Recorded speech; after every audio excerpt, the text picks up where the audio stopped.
लूका रचित सुसमाचार 22वां अध्याय। अख़मीरी रोटी का पर्व जो फसह कहलाता है निकट था, और महायाजक और शास्त्री इस बात की खोज में थे कि उसको क्यों कर मार डालें, पर वे लोगों से डरते थे। और शैतान यहूदा में समाया, जो इस्करियोती कहलाता और 12 चेलों में गिना जाता था। उसने जाकर महायाजकों और पहरुओं के सरदारों के साथ बातचीत की कि उसको किस प्रकार उनके हाथ पकड़वाए। वे आनंदित हुए और उसे रुपये देने का वचन किया। उसने मान लिया और अवसर ढूंढने लगा कि बिना उपद्रव के उसे उनके हाथ पकड़वा दे। तब अख़मीरी रोटी के पर्व का दिन आया, जिसमें फसह का मेमना बलि करना अवश्य था। और यीशु ने पतरस और यूहन्ना को यह कहकर भेजा कि जाकर हमारे खाने के लिए फसह तैयार करो।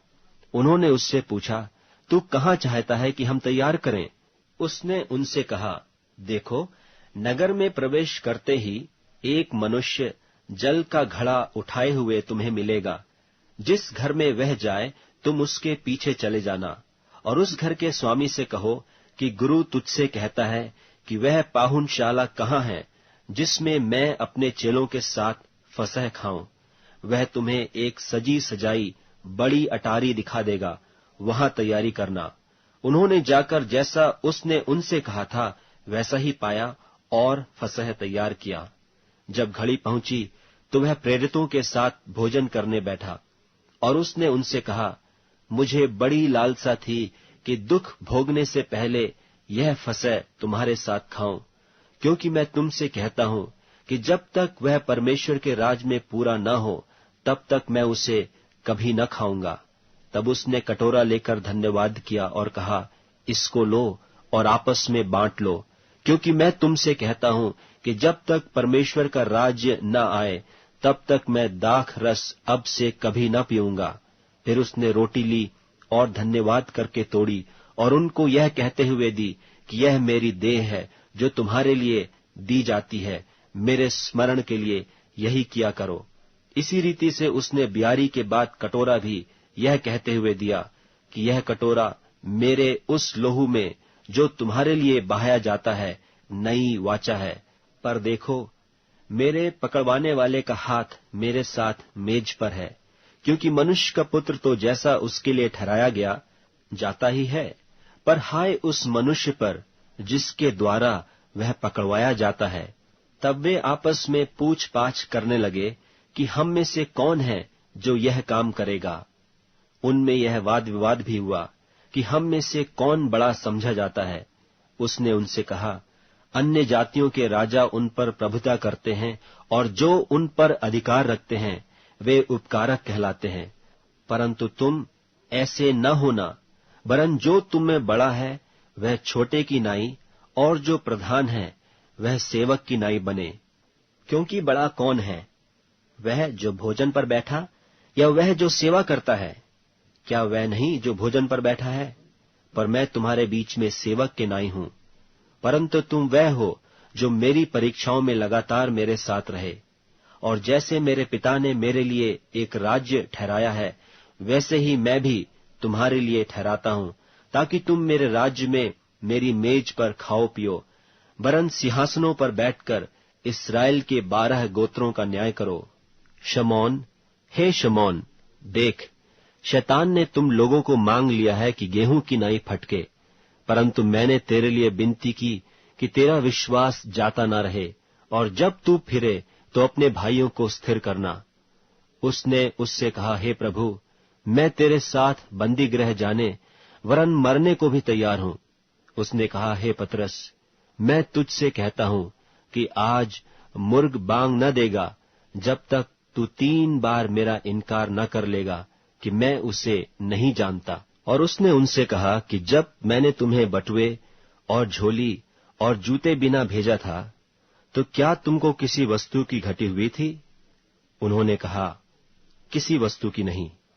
उसने उनसे कहा, परंतु अब जिसके पास बटुआ हो वह उसे ले, और वैसे ही झोली भी, और जिसके पास तलवार न हो वह अपने कपड़े बेचकर एक मोल ले, क्योंकि मैं तुमसे कहता हूं कि यह जो लिखा है कि वह अपराधियों के साथ गिना गया, उसका मुझ में पूरा होना अवश्य है।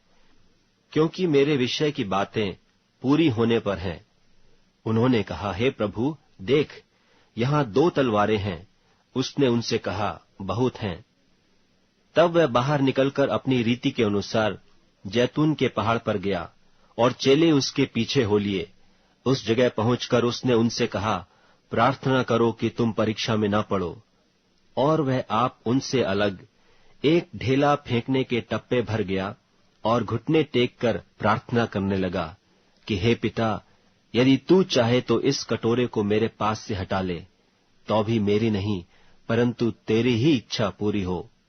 तब स्वर्ग से एक दूत उसको दिखाई दिया जो उसे सामर्थ देता था, और वह अत्यंत संकट में व्याकुल होकर और भी हृदय वेदना से प्रार्थना करने लगा, और उसका पसीना मानो लोहू की बड़ी बड़ी बूंदों की नाई भूमि पर गिर रहा था। तब वह प्रार्थना से उठा और अपने चेलों के पास आकर उन्हें उदासी के मारे सोता पाया और उनसे कहा, क्यों सोते हो? उठो, प्रार्थना करो कि परीक्षा में न पड़ो। वह यह कह ही रहा था कि देखो, एक भीड़ आई और उन 12 में से एक, जिसका नाम यहूदा था, उनके आगे आगे आ रहा था। वह यीशु के पास आया कि उसका चूमा ले। यीशु ने उससे कहा, हे यहूदा, क्या तू चूमा लेकर मनुष्य के पुत्र को पकड़वाता है? उसके साथियों ने जब देखा कि क्या होने वाला है, तो कहा, हे प्रभु, क्या हम तलवार चलाएं? और उनमें से एक ने महायाजक के दास पर चलाकर उसका दाहिना कान उड़ा दिया।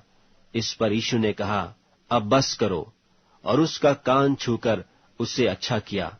तब यीशु ने महायाजकों और मंदिर के पहरुओं के सरदारों और पुरनियों से, जो उस पर चढ़ आए थे, कहा, क्या तुम मुझे डाकू जानकर तलवारें और लाठियां लिए हुए निकले हो?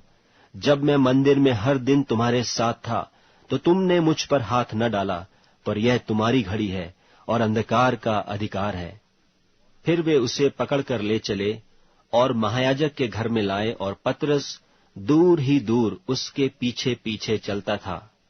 और जब वे आंगन में आग सुलगाकर इकट्ठे बैठे, तो पतरस भी उनके बीच में बैठ गया। और एक लौंडी उसे आग के उजाले में बैठे देखकर और उसकी ओर ताक कर कहने लगी, यह भी तो उसके साथ था। परंतु उसने यह कहकर इनकार किया कि हे नारी, मैं उसे नहीं जानता। थोड़ी देर बाद किसी और ने उसे देखकर कहा, तू भी तो उन्हीं में से है। पतरस ने कहा, हे मनुष्य, मैं नहीं हूं। कोई घंटे भर के बाद एक और मनुष्य दृढ़ता से कहने लगा, निश्चय यह भी तो उसके साथ था, क्योंकि यह गलीली है। पतरस ने कहा, हे मनुष्य, मैं नहीं जानता कि तू क्या कहता है। वह कह ही रहा था कि तुरंत मुर्ग ने बांग दी। तब प्रभु ने घूमकर पतरस की ओर देखा, और पतरस को प्रभु की वह बात याद आई जो उसने कही थी कि आज मुर्ग के बांग देने से पहले तू 3 बार मेरा इनकार करेगा। और वह बाहर निकलकर फूट फूट कर रोने लगा। जो मनुष्य यीशु को पकड़े हुए थे, वे उसे ठट्ठों में उड़ाकर पीटने लगे और उसकी आंखें ढांपकर उससे पूछा कि भविष्यवाणी करके बता कि तुझे किसने मारा। और उन्होंने बहुत सी और भी निंदा की बातें उसके विरोध में कहीं।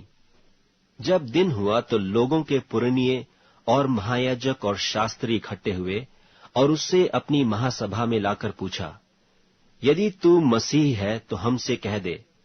उसने उनसे कहा, यदि मैं तुमसे कहूं तो प्रतीति न करोगे, और यदि पूछूं तो उत्तर न दोगे।